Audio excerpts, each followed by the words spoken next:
Chicago Public Schools recently released details of a ransomware attack on a vendor's server used to store student and staff information. Hackers gained access to nearly 500,000 student files, which included names, date of birth, and grade level, but no social security numbers or home addresses. Thousands of members of the staff were also impacted. So joining us now is Doug Levin, the National Director for K-12-6, a nonprofit that works with school districts on cyber threats. Thank you very much for being here, Doug.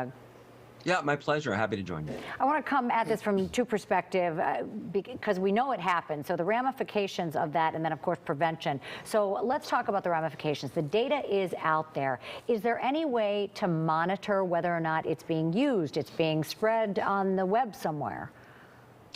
Well, the district itself is offering credit monitoring for students and their families. That's a way to, keep an eye on what is going on, and that's certainly good advice. However, I would actually encourage all parents to take the step of contacting each of the three major credit unions and freezing their child's credit record. That would prohibit criminals or other nefarious actors from, taking advantage of this personal information that has been unfortunately disclosed about the students of Chicago. So why schools? What are they doing with the information, the students' names? So this may be counterintuitive to many, but student information, the information of minors, of young children, is actually more valuable to online criminals than that of adults. And while you and I have bank accounts and credit cards, those are monitored.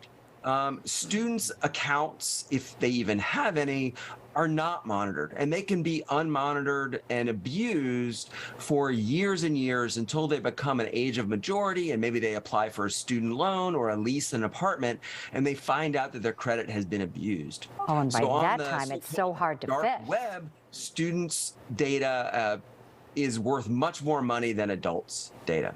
Right. All right, well, let's back up to the idea of prevention. Is there a way to stop this from happening?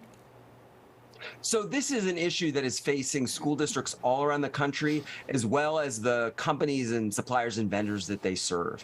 There are absolutely steps that organizations can take to reduce the odds of these sorts of incidents, but it's important to note that companies as large as Sony or Garmin have been hit by these attacks. Colonial Pipeline just last summer hit by these attacks, and certainly motivated, skilled actors always have the upper hand in the cyber domain. What really separates the difference between those who have done a good job in preparing and those who have not is in the response and how quickly those organizations can identify they're a victim and respond to recover their information and inform those who are affected of the incident. I feel like there are so many devices in schools right now that clearly this problem is going to get more challenging. There's no question. Since 2019, school districts have been increasingly targeted by ransomware gangs to steal data and extort money from those schools.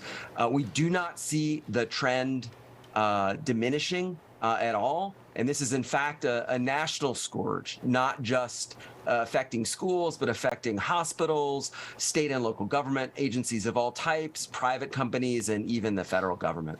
Doug Levin with K-12-6, you are going to be very busy for years and years to come. Thank you for the information. Absolutely. Thanks for shining a light on the issue.